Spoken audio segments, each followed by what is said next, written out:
This story begins in Utah. Scary, I know. In 1994, Terry and Gwen Sherman purchased a ranch that had been vacant for years. They moved into the ranch with their two kids and began to live as farmers. Like in all scary stories, the family purchased the land for far less than it was worth. I mean, seriously, how many times is this gonna happen? If the price seems too good to be true, then it probably is. Come on, guys. But to Terry, this was a dream come true. Things would start getting strange within just hours of the family moving into the house. While they were unloading Terry's truck, the family spotted a massive wolf casually walking towards them. Also, the wolf was exhibiting some strange behavior. It is said that the wolf was very nonchalant, but that's what y'all wanted, right? For him to not give a fuck? Anyways, the wolf casually walked up to Terry and even allowed Terry's brother to reach out and pet him. But it wasn't all love, because once the wolf spotted a calf sticking its head out through the pen, it immediately ran over and snatched the calf and began eating him. Terry, obviously thinking this wasn't very cool, grabbed an axe and began hitting the wolf with it. The wolf didn't even care and just kept eating the calf. Terry then shot the wolf 3 times with a Magnum 357, and only after the 3rd shot did it stop attacking. However, the animal didn't seem to be in any sort of pain and simply let go of the calf's neck and retreated about 30 feet. It then just stood there and stared at the family until Terry retrieved his rifle from inside and fired at the animal. The first shot, again, did nothing to the wolf, but after the second shot, the wolf appeared wounded and ran into the forest. Terry and his son went over to inspect the area where the animal had been wounded and found no blood, but only a piece of rotten flesh that looked like it had been left out for days. What is this, Minecraft? This left Terry astonished, and all he could do was return to his home and think about what happened. A few more things would happen that would put Terry and his family on edge. Cattle would go missing without a trace. Even during the winter, in the snow, a cow would disappear and not even leave footprints. This would lead to Terry staying up during the night of the search for his cows and keeping lookout. The cattle would begin to reappear months later. They were found either dead with a very rotten corpse, meaning they had been killed a long time ago, or they would be extremely mutilated and destroyed, sometimes unidentifiable. Also, the cows were mutilated in a very weird way. There was never any blood, and the cuts on the animal were precise, like they were done by a knife, not a predator's teeth. Over the next 2 years, whatever was on that land tormented the Sherman family. The family would hear strange noises, see weird creatures walking on the land. Pets were killed, more cattle went missing, and they were more terrified than ever. They had also lost a ton of money. They could not profit off their cattle like Terry had hoped. He eventually became fed up and contacted a local newspaper, hoping they would publish his insane story and maybe gain some sympathy or answers for his family. His story was published multiple times by multiple papers until it was seen by a billionaire named Robert T. Bigelow. Bigelow had recently invested in a company that investigated paranormal occurrences. Bigelow bought the ranch from the Sherman family, and they left relieved that they had made it out alive. Once Bigelow's company arrived and did research on the land, it would be given the name Skinwalker Ranch. Bigelow's team would study the ranch for over 10 years, and their findings would popularize the Navajo legend known as the Skinwalker. If you guys want to hear more of the story of Skinwalker Ranch in particular, then I recommend going to Bedtime Stories channel. I'll have it linked in the description. But they have a really great multi-part series on Skinwalker Ranch that goes into great detail and has great illustrations, and I recommend checking them out. What is up, dogs? Welcome to Yannick YouTube. Today, we're going to be asking the question, what is a skinwalker? Which I'm sure of you may know what a skinwalker is. It became very popular recently. There's a lot of Reddit creepypasta stories out there if you guys been checking that out. But I want to go in depth on the Skinwalker, tell a few stories, spook you guys out a little bit, and I hope you enjoy. If you have any suggestions or something else you might want to see, feel free to comment that. Check all the comments, I got you guys. So let's get into it. So what is a skinwalker? The story goes that skinwalkers are witches that decided to use their powers for evil, which caused them to take the form of grotesque, deformed animals. See, in Navajo culture, witches are used for healing and to take care of people. They are respected members of the community. Skinwalkers are the opposite, and they use their abilities to harm and manipulate others. The word skinwalker is kind of like a slur for witch. Like, you wouldn't want to call a Navajo healing witch a skinwalker. They would get pretty pissed off, and you should really trust me on that because I have learned that the hard way. Skinwalkers have the ability to shapeshift into any animal they want, as well as read minds, possess animals' bodies, and mimic voices to lure victims. However, they cannot transfer back into their human form completely and will always have strange, animal-like features. They also cannot enter homes unless you invite them or they're on the list. They also prefer to be in darkness. So they basically just go by old-timey vampire rules. The only known real deal certified way to kill a skinwalker is to find out its true identity and read its social security number to its face. Well, not actually, you just say its real name to its face and it'll eventually wither up and die over the course of a few days. Throughout the years, many people have reported encounters with skinwalkers. These reports commonly take place near Navajo reservations or old Navajo land and the surrounding area, so mainly the southwest of the United States.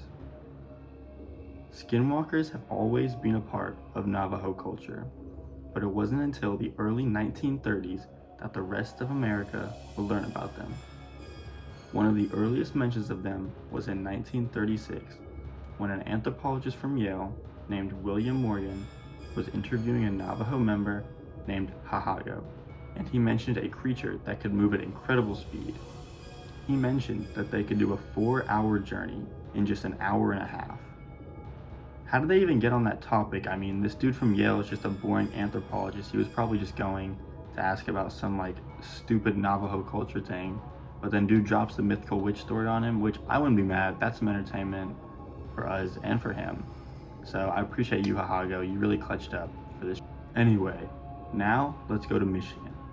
Lorianne and Drizzy is driving on Bray Road in the fall of 1989 when she sees a man hunched over on the side of the road. She slowed down to pass the man, and when she did, she saw the man was covered in a grayish-brown fur and had a long, wolf-like snout. She also saw that its eyes glowed a bright yellowish gold color, even though it was dark out and its eyes were not in the headlights. The creature's arms were also strange. They resembled a wolf's, but were jointed like a human's would be, as if the creature was a wolf but had human mannerisms. Lorianne would report the creature to animal control, calling it a werewolf. Around the same time, Scott Bray, a farmer who lived on Bray Road, reported seeing what he called a strange dog walking in his pasture. The creature was said to have a huge furry chest, which is also something Lorianne said about the creature she saw. Scott chased the animal to a rock pile where it seemingly disappeared. The only thing that remained were a few massive paw prints that went into the grass. Jump forward to Halloween, 1991. A young woman is driving home late at night on Bray Road in Elkhorn, Michigan. She felt her car run something over, so she stopped to get out and check.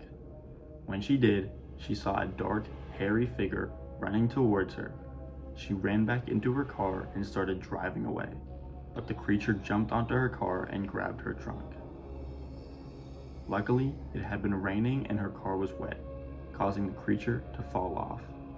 She returned to the scene later for some reason, where she saw the creature again waiting off to the side of the road, to which she promptly sped off.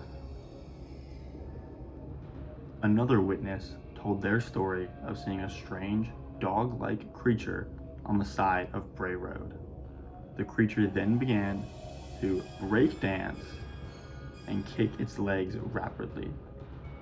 They thought it could have been two dogs jumping each other's bones, but then realized the creature was doing some sort of morphing.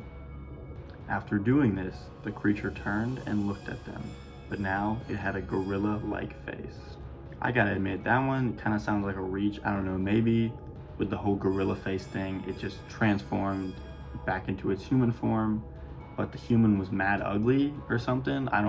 There have also been reports of a similar creature kneeling on the side of Bray Road and eating roadkill.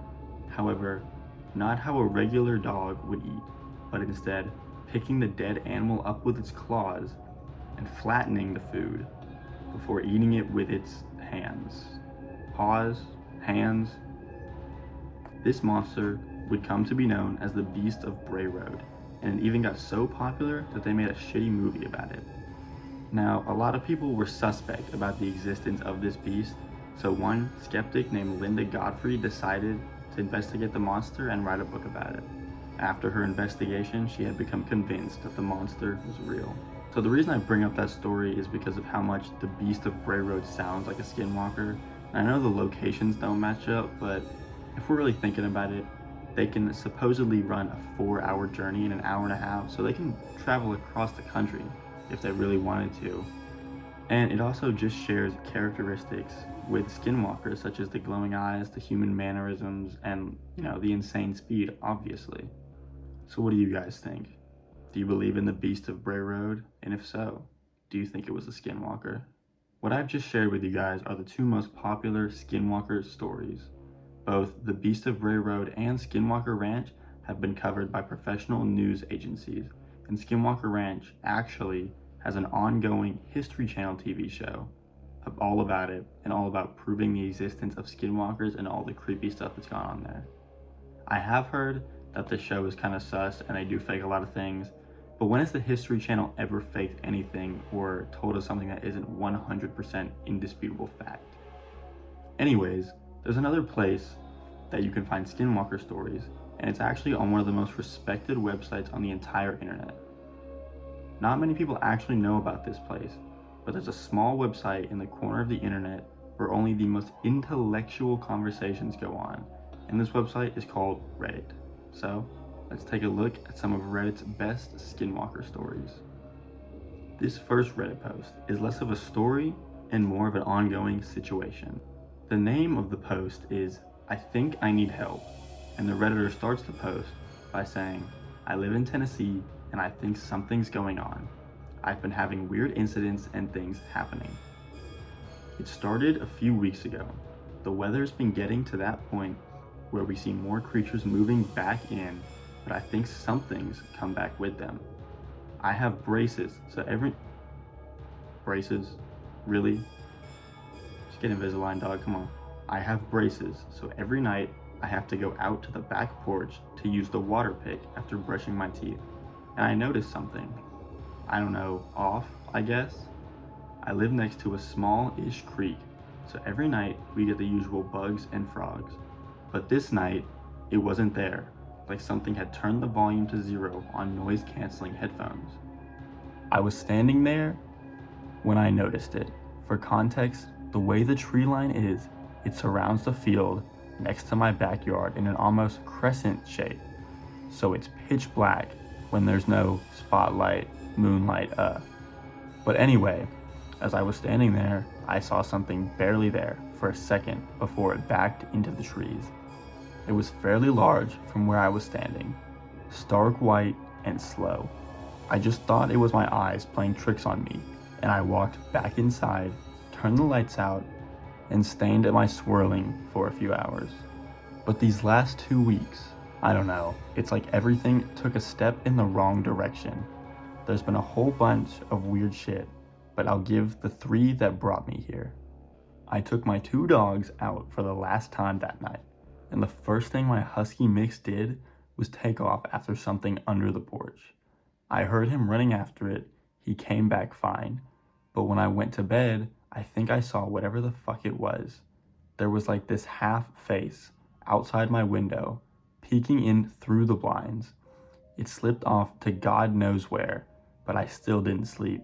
I kept looking at my window, but it never came back. I was taking the trash out maybe 2 nights ago and my garage door was open, but just as I pressed the button to close it, I saw this massive thing peeking around the corner. I ran back inside and locked both doors. The worst part is my garage door is 7 feet tall. This thing's head was at the top. The reason I'm here asking for help, I think something's ramping up because of what I saw tonight. I went out to do the water pick again, and just as I turned around, I noticed that it was silent again. It was quiet for about a minute until I heard like a buzzing sound. It was weird, like it was getting louder, but then I turned around to turn the porch light off, and there they were. 2 human-shaped heads looking right the fuck at me. I didn't even stop to look at them. I just ran inside and locked the door. An hour later, my mother has me take the dogs out with her. She's been sick for the past few days. The second the door was open, they shot off the porch. At first, I thought they went after rabbits. So I walked off the porch to get a better look when I see my husky mix bolt from one side of the field to the other, and then he went quiet. I got closer, and I thought I saw him coming to the bridge over the creek and called out to him. Then I saw him run back the other direction and hop the creek while whatever I had thought was him turned around and walked off. Then I came inside, and now here I am. I'll be the first to say that I sound paranoid. I just reread everything I typed, and I personally still think that's the case. But I'm getting to the point where I can't keep believing that. I'm starting to get more and more scared every time I walk outside. I've been getting this weird feeling every time something happens, before and or after it does. Please help me. Update. I saw it clearly this time. Motherfucker was right in front of me. I just recently got into painting models for Warhammer and was sitting at my desk. I heard it thunder outside and opened the blinds of my window that my desk faces, and it was right there, staring me down. The second I jumped back, it fucking ran. It was massive, looked like it could tear me in half. Dark fur, almost all over its face, looked almost human. Almost. Motherfucker had teeth like broken metal, jagged and sharp. Everything below the eyes was off, like someone had slapped a rubber mask on its face. But the eyes, oh God, the eyes, pitch black all around. It was like they were vacant. I don't know what it was. Like it was just staring off at something. It looked like it had long hair, but it could have just been a blur from when it ran. Now this post was fairly recent, so I actually went and checked the comments, and I sent a few comments to the person that posted this, and they replied, so let's see what they said there. When the Redditor was asked about if it could have been his neighbors spying on him, he responded that, "None. I have neighbors on all sides, but my window is second story, and like I said, it was a half face," referring to the face he saw the second night after his dog ran under the porch. I couldn't tell, but something felt weird, like I wasn't looking at a person. Uncanny valley shit. One neighbor lives too far up a hill to bring a ladder all the way down here and look through my window, and the others aren't the smartest people. It rained real bad about a week ago, and they tried to start a fire outside in the rain. Dumbest shit I've ever witnessed. I then asked the Redditor if he had any updates, and he responded, "Truthfully, I'm not sure. I still get a glimpse every so often, and my dogs still chase something off, but nothing else has happened.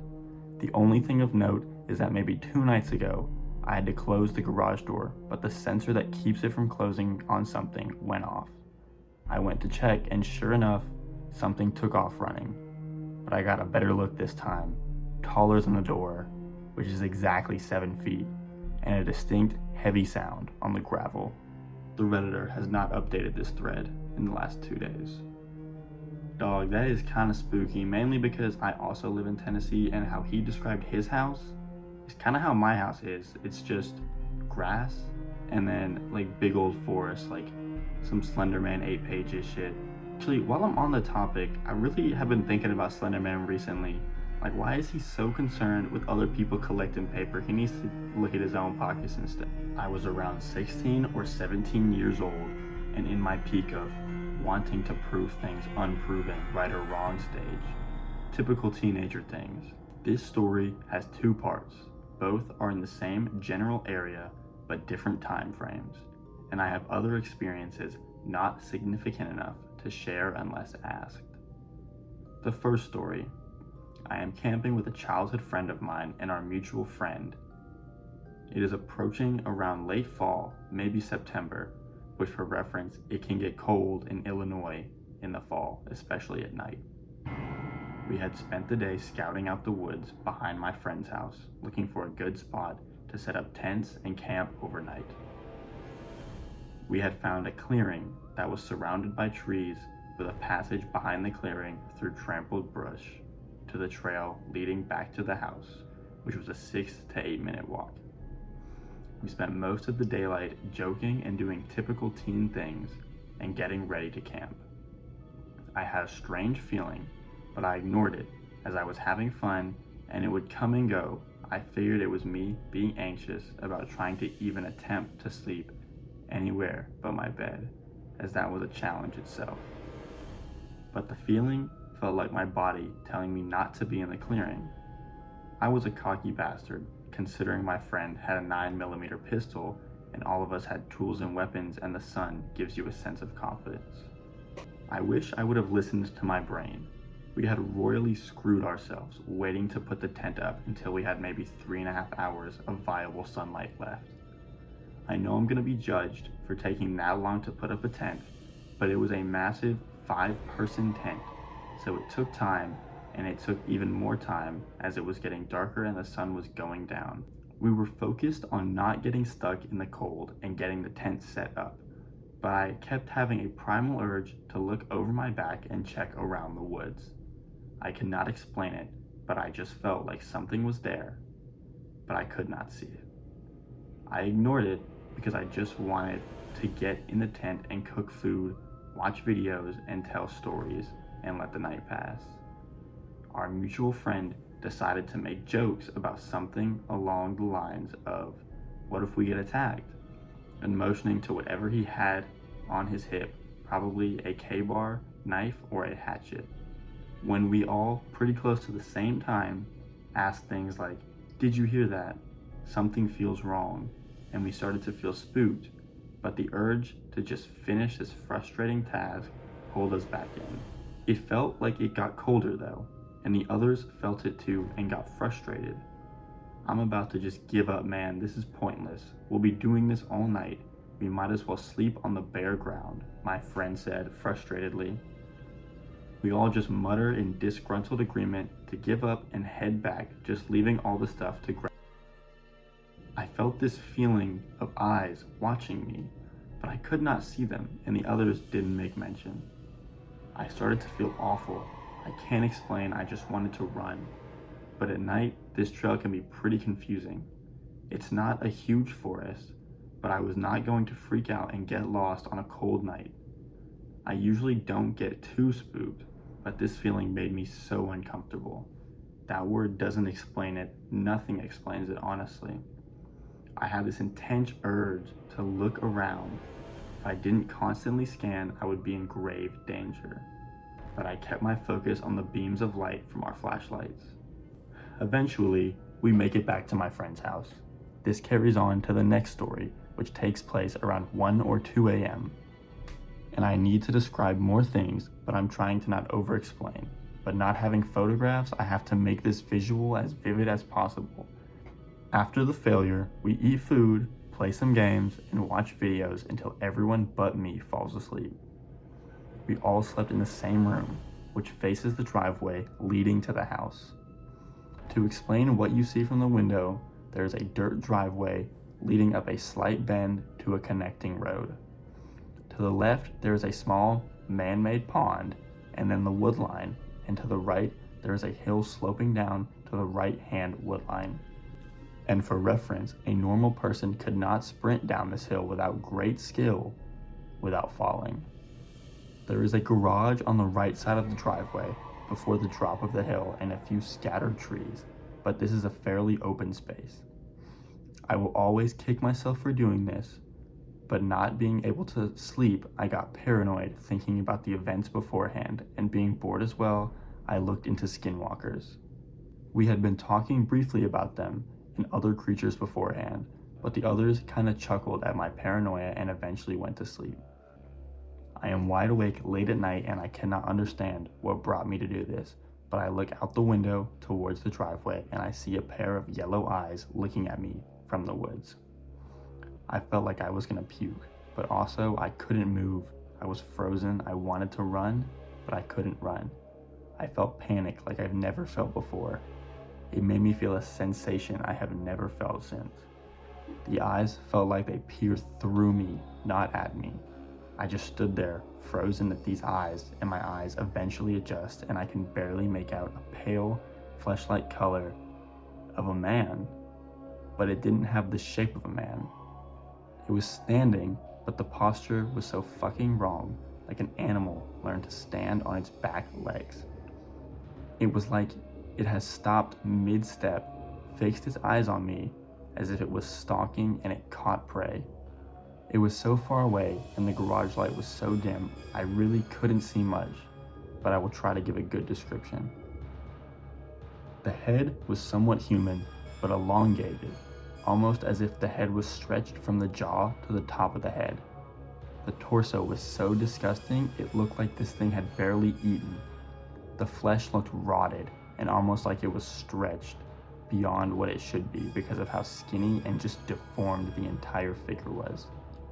The arms were way too long for its body, and the legs were so thin and gangly, but also deformed. I don't know, and I still don't know what I saw, but my fight or flight reflex kicks in when I think of this. I just fixated on the yellow, burning, bright eyes as they stared. No pupils, just yellow orbs looking at me from the pale, sickly, deformed skull.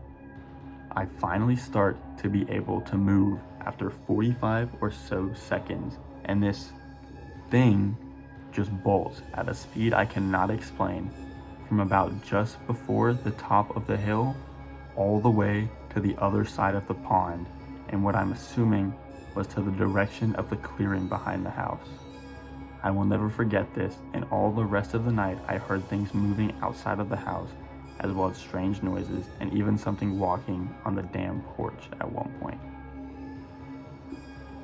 Something interesting that I've seen in most of the comments of these Reddit posts, I'm on r/skinwalkers with these stories. They're more recent stories, and I think a more recent creature that is being talked about is this thing called the crawler.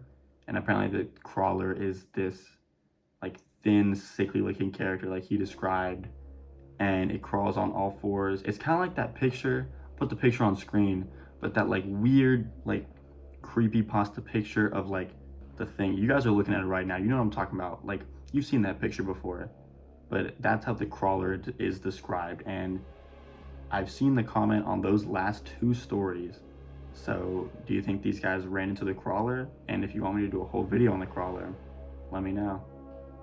So what do you guys think? Obviously, Reddit's not the most reliable source for 100% truthful information, but the stories are still pretty creepy nonetheless. It sounds like skinwalkers like to hunt people to cause fear, not to actually kill them, as in the 4 stories we just looked at. Nobody died. I guess there were more stories because the Beast of Bray Road was like 5 stories and no one died. So it looks like they just like to cause fear and a sense of uncomfortableness, and they like to feel superior to people. They definitely don't hesitate to kill animals though. Now I know I've been talking this whole video like skinwalkers are 100% real, but obviously that's not the case. I mean, who knows if they're real or not? That's really up to your interpretation. So let me know if you guys think they're real or not in the comments and give me some evidence.